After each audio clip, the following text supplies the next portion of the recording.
Sometimes there are some lies that you would say and tell yourself, and then these lies start hunting you. There's some lies you would tell, and you wouldn't know what to do with them anymore because you've told that lie for so many years. And because the lies have been told so many years, it becomes like a weight for you as an individual or even as a corporate organization when you are into telling lies.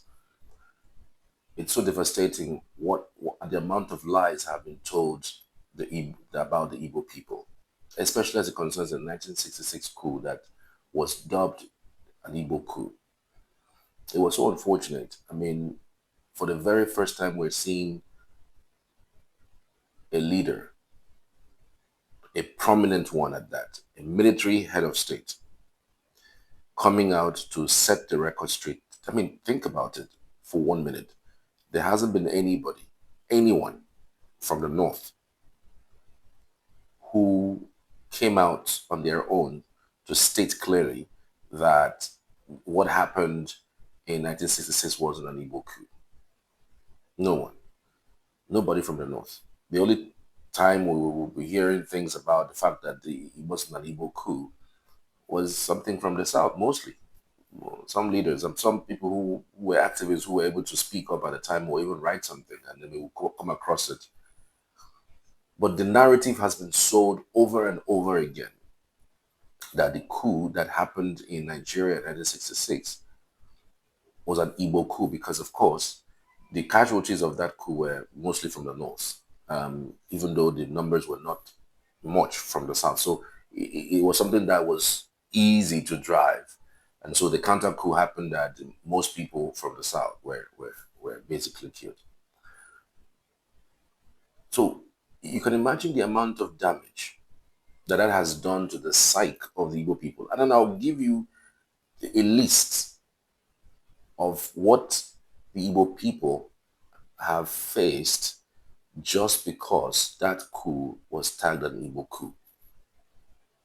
There are tons of things that the Igbos faced, including the so-called marginalization. I'll tell you other things that they have faced and the reasons why, Igbos were put that way. Somebody had to tell a lie, to sell a narrative, to make sure that the Igbos don't ascend to certain positions in this country. When Obasanjo was asked certain questions about the Igbos ascending to become president, he was open to that point. He opened up, and said clearly that even though it's not written, it's not like some people sat around the table or sat around the meeting and stated clearly that they will make sure that Igbos don't become president in this country. It's just something that has been sold over time. These guys were rebellious. These guys did a coup that killed the leaders in the north, and because of that, we'll make sure that they do not ascend to that position. And then what caused the war? Because of course, the activities of that coup was what dovetailed into the war in 1967 to 1970. So there's a whole lot that Igbos faced. There's a whole lot that the Southeast, the Igbo man in this country passed through just because somebody lied and somebody skewed the narrative to suit something, and that has stayed for this long a time. I wouldn't say whether fortunately or unfortunately, we have somebody like Babangida coming straight up to say it's not an Igbo coup. But I would rather say that it's better late than never. It's okay that he has said it. It's okay to say, okay, let's move on. Let's heal from what has happened.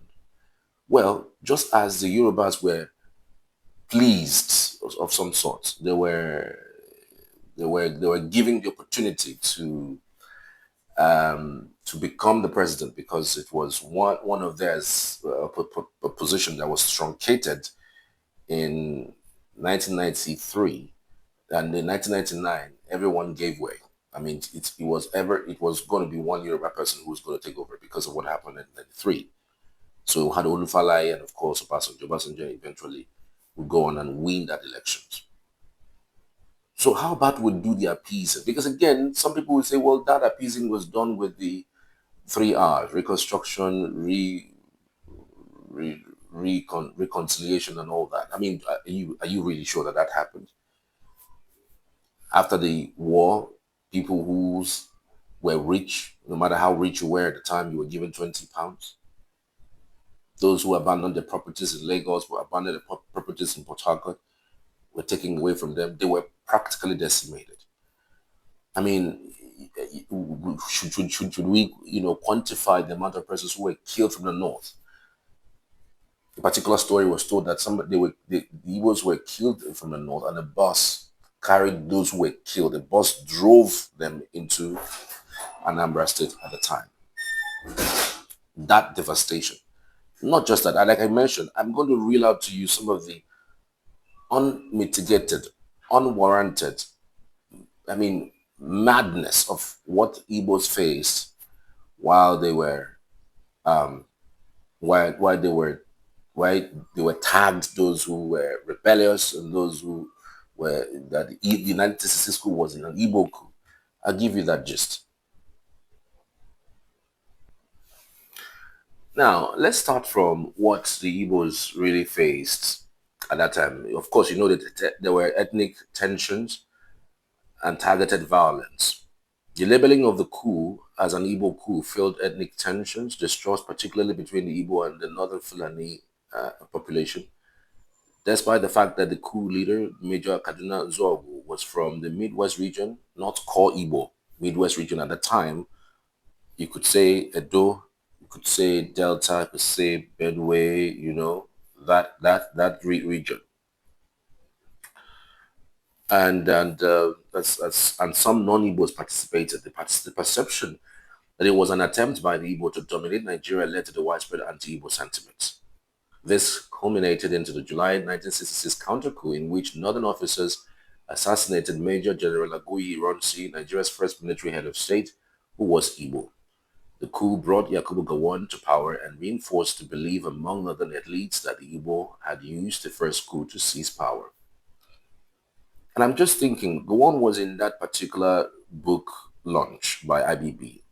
What was going through his mind? After selling this narrative that Igbos used that coup to ascend to power and they are using it to dominate the other regions or the other tribes, what was on his mind when IBB came out to say it wasn't an Igbo coup? I was just thinking, like, what was going through his mind as an old man who probably have nothing to lose? I mean, you're on the other side of life, quite frankly. I mean, God has blessed you with some long life. And sometimes when he blesses you with some long life, you just have to come out to state the facts before death comes, really. And then secondly, the massacre of Igbos in the north, the 1966 pogroms. Between May and October of 1966, waves of violent pogroms occurred in northern Nigeria, where over 30,000 Igbos were massacred. These killings were carried out by northern mobs and elements of military with little to no intervention from the federal government. Igbo homes, businesses, and properties were looted and burned, forcing survivors to flee to eastern Nigeria. How sad. And then other things that the Igbos faced, because that coup was tagged an Igbo coup. The mass exodus to the eastern region. The widespread killings caused by a mass migration of Igbos back to their homelands in the eastern region. The sudden displacements created a humanitarian crisis with overcrowding and economic disruptions in the east. Many Igbos lost everything they had built in the north and had to start over in an already struggling economy. And yes, this was when the Igbos started building homes in their villages. Most of you who are living in other part of the country or who are of the other tribes, you'll be wondering, how is it even, does it make any economic sense for an Igbo man or for anyone to build a mansion at home in the village where you just come once in a year or maybe twice or maybe never at all in 2, 3, 4, 5 years? This was where that mindset was developed. The mindset of coming back to your hometown and you have nothing, absolutely nothing to go back to. No home, no shelter, no friends to go back to. At least if you have a home somewhere in your village, you can run back to your home and somewhere to start from, to start afresh from. So just in case you're wondering, this damaged that mindset of, look, anything can happen for an Igbo man in Nigeria. And so most of them, when they build houses, millions, billions, just in the village and doing nothing there, you would wonder whether it is even a very good investment. Well, now you know why Igbos mostly do that kind of thing. I wonder if anyone of the tribe actually does that. And then the political marginalization and Biafra secession. This particular little lie, some people call it little lie, it was an Igbo Coup, and because of that, they needed to decimate these people and make sure they don't even ascend to anything or even be anything. As the violence and the political alienation of the Igbo people worsened, Chukwuemeka Odumegwu Ojukwu, the governor of the eastern region, demanded that the federal government ensure the safety of Igbos. However, the Gowon-led government failed to address their concerns adequately. In response, on May 30, 1967, Ojukwu declared the eastern region an independent state, Biafra. This move was fueled by the Igbo people's desire for self-determination and protection from further massacre. However, the Nigerian government rejected the secession, leading to the Nigerian Civil War between 1967 and 1970. Because somebody lied, Igbos, arranged a massacre of a group. This is where it was taking us to. This is where it took us to. And of course, we've had the Biafran war and starvation as a weapon. During the war, Igbos faced not just military attacks, but also economic and humanitarian blockades imposed by the Nigerian government. The blockade led to a devastating famine where over 1 million Biafran civilians, mostly children, died of starvation. The images of starving Biafran children drew global attention, but the Nigerian government under General Gowon refused to lift the blockade. And after Biafran surrender in 1970, the Nigerian government adopted a policy of no victor, no vanquished. However, in practice, Igbos face systematic discrimination, and that is actually very true. Financial disenfranchisements. The government declared that all bank accounts owned by Igbos before the war would be closed and that every Igbo depositor, regardless of their pre-war wealth, would be giving only £20. This move crippled Igbo economic power. Indigenization policy, many businesses were taken over by non-Igbos, further marginalizing the Igbo economically. Military and political exclusion. For years after the war, Igbos were largely excluded from top military and political positions and reinforcing their marginalization. Despite these setbacks, the Igbo people slowly rebuilt their businesses and communities. However, grievances over the war's effects, the loss of their properties, and continued political marginalization persist to this day. The events that followed the labeling of the coup as an Igbo coup had lasting impacts, reinforcing ethnic divisions, shaping Nigeria's political and social landscape. You see how the Nigerian state lied that the 1966 coup was an Igbo coup, and then they will go on and decimate the Igbo people, kill them, just one lie, and take away their businesses, take away their livelihoods. All Igbo banks, people who own monies in the banks were closed, and then £20 were given to them no matter how much it was that you owed. It was a deliberate act just to economically overpower, downgrade, dehumanize the Igbo people since that era. Has there been any compensation of some sort? Any sort? However sort? Has there been any form of compensation? What in the world would you say were the reasons why this happened? Somebody wanted to lie. Just one lie. And you entirely destroyed. Thank God for the people of Igbo extraction today. I mean, they're doing well in business. They're doing well in soccer, football, fashion, entertainment. They're virtually everywhere. Thank God for life. Thank God that God revived them. And if you come into the Southeast these days, I mean, you would feel that, nothing happened here. I mean, it's cleaned up, at least to some extent.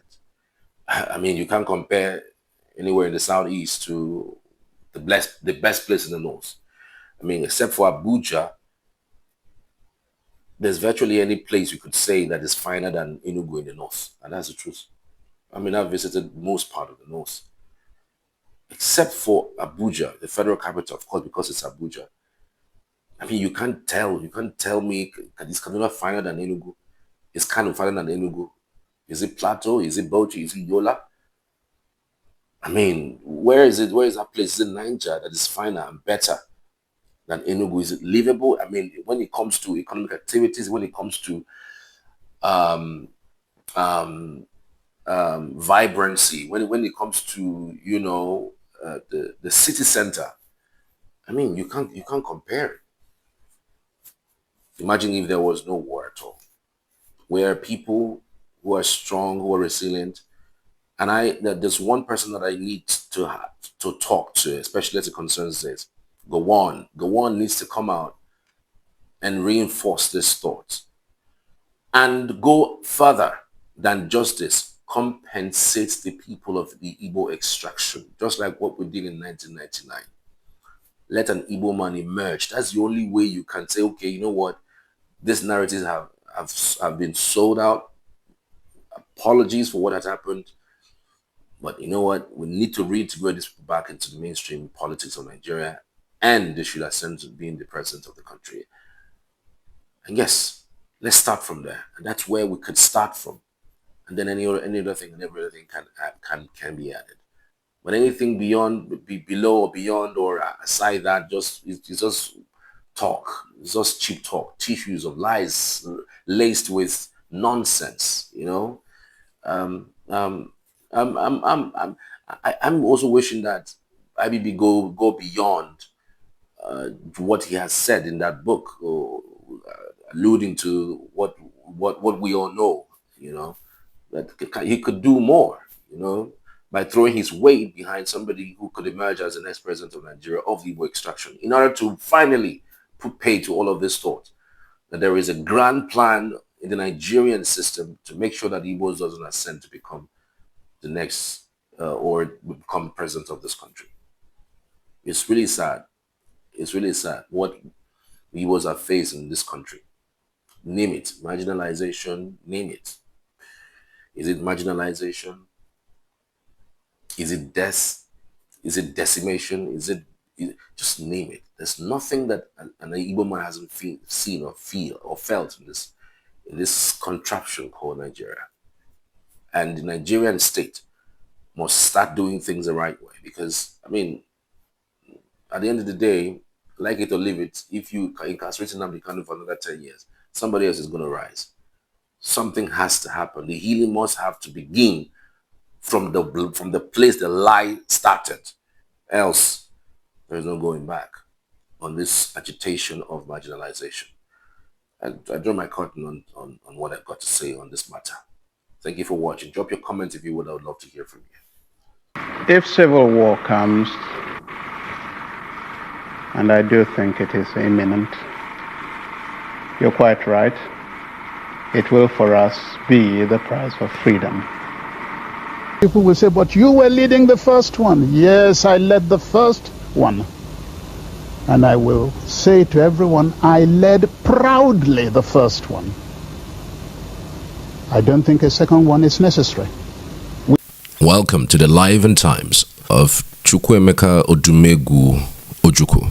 He was born on the 4th of November 1933 in Zungeru, Nigeria, and died on November 26, 2011 in London, England. He was a Nigerian military leader and politician who was head of the secessionist state of Biafra during the Nigerian Civil War. Ojukwu was the son of a successful Igbo businessman. After graduating from the University of Oxford in 1955, he returned to Nigeria to serve as an administrative officer. After 2 years, however, he joined the army and was rapidly promoted thereafter. In January 1966, a group of largely Igbo junior army officers overthrew Nigeria's civilian government, but then were forced to hand power to the highest-ranking military officer, Major General T.U. Johnson Agui Ronse, also an Igbo. He appointed Lieutenant Colonel Ojukwu as military governor of the mostly Igbo eastern region, However, Hausa and Yoruba army officers from the northern and western regions feared a government dominated by the Igbo, and in July of 1966, northern officers staged a successful counter-coup in which Lieutenant Colonel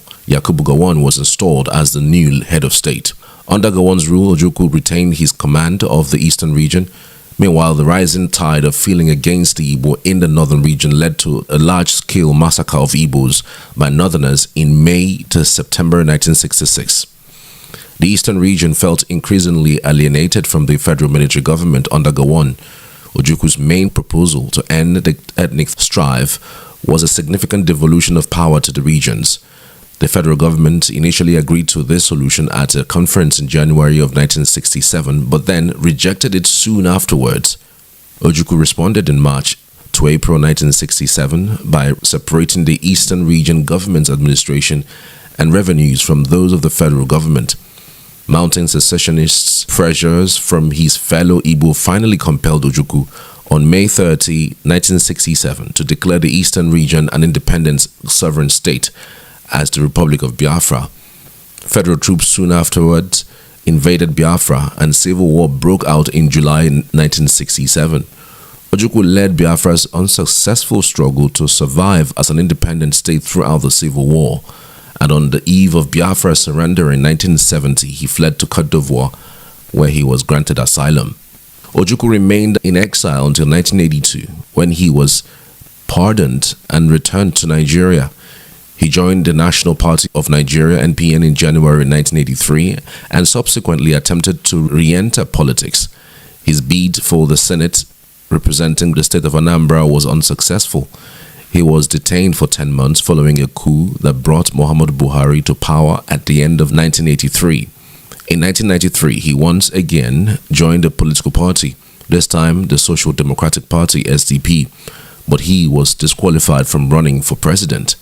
A member of the Constitutional Conference in 1993 and again from 1994 to 1995, he, along with other former Nigerian leaders, was consulted in 1998 by Abdulsalam Abubakar, the military head of state, as Nigeria once again began the process of converting from military to civilian rule. In 2003, Ojukwu, representing a new political party that he helped form, the All Progressives Grand Alliance, unsuccessfully ran for president. He ran again in 2007, but was defeated by the ruling party's candidate, Umaru Yar'Adua, in an election that was strongly criticized by international observers as being marred by voting irregularities.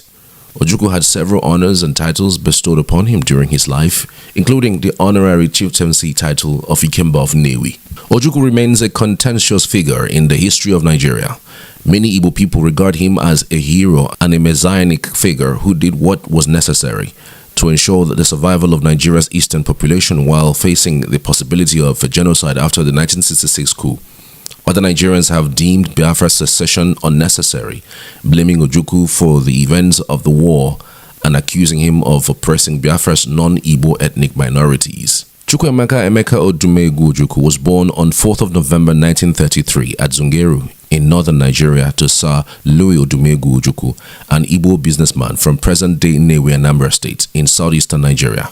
Sir Louis was in the transport business. He took advantage of the business boom during World War II to become the richest man in Nigeria. He began his educational career in Lagos, southwestern Nigeria. Emeka Ojukwu started his secondary school education at CMS Grammar School, Lagos, aged 10 in 1943. He later transferred to King's College, Lagos in 1944, where he was involved in a controversy leading to his brief imprisonment for assaulting a British teacher who put down a student strike action that he was a part of. This event generated widespread coverage in local newspapers. At 13, his father sent him to the United Kingdom to continue his education, first at Epsom College and later at Lincoln College, Oxford University, where he earned a master's degree in history. He returned to colonial Nigeria in 1956. He was a Roman Catholic. Ojukwu joined the civil service in eastern Nigeria as an administrative officer at Udi in present-day Enugu State. In 1957, after 2 years of working with the colonial civil service and seeking to break away from his father's influence over his civil service career, He left and joined the military, initially enlisted as a non-commissioned officer in Zaria. Ojukwu's decision to enlist as an NCO was forced by his father's Sir Louis pulling off political strings with the then Governor General of Nigeria, John McPherson, to prevent Emeka from getting an officer cadetship. Sir Louis and Governor General McPherson believed Emeka would not stick to the grueling NCO schedule. However, Emeka persevered. After an incident in which Ojukwu corrected a drill sergeant's mispronunciation of the safety catch of the Lee Enfield 303 rifle, the British depot commander recommended Emeka for an officer's commission. From Zaria, Emeka proceeded first to the Royal West African Frontier Force training school in Teshi, Ghana, and next to Eaton Hall, where he received his commission in March of 1958 as a second lieutenant. He was one of the first and few university graduates to receive an army commission. He later attended infantry school in Warminster, the small arms school in Hythe. Upon completion of further military training, he was assigned to the Army's 5th Battalion in Kaduna. At that time, the Nigerian military forces had 250 officers and only 15 were Nigerians. There were 6,400 other ranks, of which 336 were British. After serving in the United Nations peacekeeping force in the Congo, under Major General Johnson Thomas Aguiyi-Ironsi, Ojukwu was promoted to Lieutenant Colonel in 1964 and posted to Kano, where he was in charge of the 5th Battalion of the Nigerian military. Lieutenant Colonel Ojukwu was in Kano, northern Nigeria, when Major Patrick Chukwunna Nkaduna Nzogo, on 15th of January 1966, executed and announced the bloody military coup in Kaduna, also in northern Nigeria. It is to Ojukwu's credit that the coup lost much steam in the north, where it had succeeded. Lieutenant Colonel Odumegwu Ojukwu supported the forces loyal to the Supreme Commander of the Nigerian Armed Forces, Major General Aguiyi-Ironsi. Major Nzogu was in control of Kaduna, but the coup had failed in other parts of the country. Aguiyi-Ironsi took over the leadership of the country and thus became the first military head of state. On Monday, 17 January 1966, he appointed military governors for the 4 regions. Lieutenant Colonel Odumegwu Ojukwu was appointed military governor of the Eastern region. Others were Lieutenant Colonels Hassan Usman Kassina, North, Francis Adekunle Fajuri, West, and David Abode Ejo, Midwest. These men formed the Supreme Military Council with Brigadier B.A.O. Ogundipe, Chief of Staff, Supreme Headquarters, Lieutenant Colonel Yakubu Gowon, Chief of Staff, Army Headquarters, Commodore G.E.A. Way, Head of Nigerian Navy, Lieutenant Colonel George T. Kurubo, Head of Air Force, Colonel Shitu Alao. By 29th of May, the 1966 anti-Igbo program started. This presented problems for Ojukwu, as he did everything in his power to prevent reprisals and even encouraged people to return, as assurances for their safety had been given by his supposed colleagues up north and out west. 29th of July 1966, a group of officers, including Majors Murtala Mohammed, Theophilus Yakubu Janjuma, and Martin Adamu, led the majority of northern soldiers in a mutiny that later developed into a counter-coup or July remarch. The coup failed in the southeastern part of the country, where Ojukwu was the military governor, due to the efforts of the brigade commander and hesitation of northern officers stationed in the region, partly due to the mutiny leaders in the east being northern whilst being surrounded by a large eastern population. The Supreme Commander General Aguiyi-Ironsi and his host, Colonel Fajuri, were abducted and killed in Ibadan. On acknowledging Ironsi's death, Ojukwu insisted that the military hierarchy be preserved. The most senior army officer after Ironsi was Brigadier Babafemi Ogundipe. However, the leaders of the counter-coup insisted that Lieutenant Colonel Yakubu Gowon be made head of state, although both Gowon and Ojukwu were of the same rank in the Nigerian army. Ogundipe could not muster enough force in Lagos to establish his authority, as soldiers, Guard Battalion, available to him were under Joseph Nanven Garba, who was part of the coup.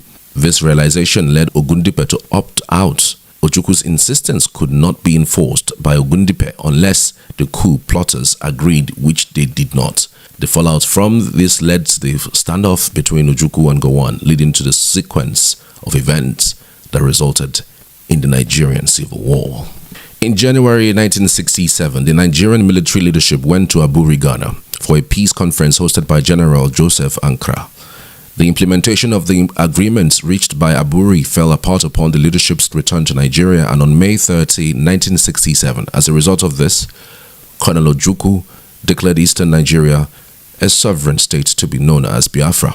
On the 6th of July 1967, Gowon declared war and attacked Biafra. In addition to the Aburi Accords that tried to avoid the war, there was also the Niamey Peace Conference under President Hamani Duori, 1968, and the OAU-sponsored Addis Ababa Conference of 1968 under the chairmanship of the Emperor Haile Selassie. This was the final effort by Generals Ojukwu and Gowon to settle the conflict via diplomacy. During the war in 1967, some members of the July 1966 alleged coup plot and Major Victor Banjo were executed for treason with the approval of Ojukwu, the Biafran Supreme Commander. Major Efajana was one of those executed. The defendants had argued that they sought a negotiated ceasefire with the federal government and were not guilty of treason. After 2.5 years of fighting and starvation, a hole appeared in the Biafran front lines, and the Nigerian military exploited this as it became obvious that the war was lost. Ojukwu was convinced to leave the country to avoid assassination. On 9th of January 1970, he handed over power to his second-in-command, Chief of General Staff Major General Philip Effiong, and left for Ivory Coast, where President Felix Houphouët-Boigny, who had recognized Biafra on 14th of May 1968, granted him political asylum. On the 26th of November 2011, Ikemba Odumegwu Ojukwu died in the United Kingdom after a brief illness, aged 78. The Nigerian army accorded him the highest military accolade and conducted a funeral parade for him in Abuja, Nigeria on 27 February 2012, the day his body was flown back to Nigeria from London before his burial on Friday, March 2nd. He was buried in a newly built mausoleum in his compound at Nnewi. Before his final interment, he had an elaborate week-long funeral ceremony in Nigeria alongside Chief Obafemi Awolowo, whereby his body was carried around the 5 eastern states, Imo, Abia, Enugu, Ebonyi, Anambra, including the nation's capital, Abuja. Memorial services and public events were also held in his honor in several places across Nigeria, including Lagos and Niger State, his birthplace, and as far away as Dallas, Texas, United States. His funeral was attended by President Goodluck Jonathan of Nigeria and ex-President Jerry Rawlings of Ghana, among other personalities. And this is the Live and Time of Ikemba Odumegwu Ojukwu. Example of public accountability, probity, and good governance, and a fervent advocate of justice. President of the Senate, Senator David Mark, and the Chief of Army Staff, Lieutenant General Onyabo Ihejirika, applauded the legacies of the late Odumegwu Ojukwu and enjoined all Nigerians to eschew violence. He was an inspirational administrator and a compassionate servant. He was a great defender of safety. His dedication was well known, so was the trust. Chief Odumegwu Ojukwu, as you are aware, was a very senior officer in the Nigerian Army, commanding a battalion when Nigerian Army had only 5 battalions as a whole. The Chief Mourner, Mr. Peter Obi, the National Chairman of the All Progressive Grand Alliance, commended the courage and bravery of the late Odumegwu Ojukwu. Some people still see him as a rebel leader. How would you react to that, sir? That is totally wrong, because what he fought for is what we are still fighting to today. He was the field marshal that fought for the rights of the ordinary people. That's why he's called the People's General. And when Blowing of the last post by the military pallbearer signaled the final journey of the mortal end of the late Ojukwu, as the corpse was moved into a military aircraft en route Owerri, Enugu, Awka and Nnewi, where the body is expected to be interred.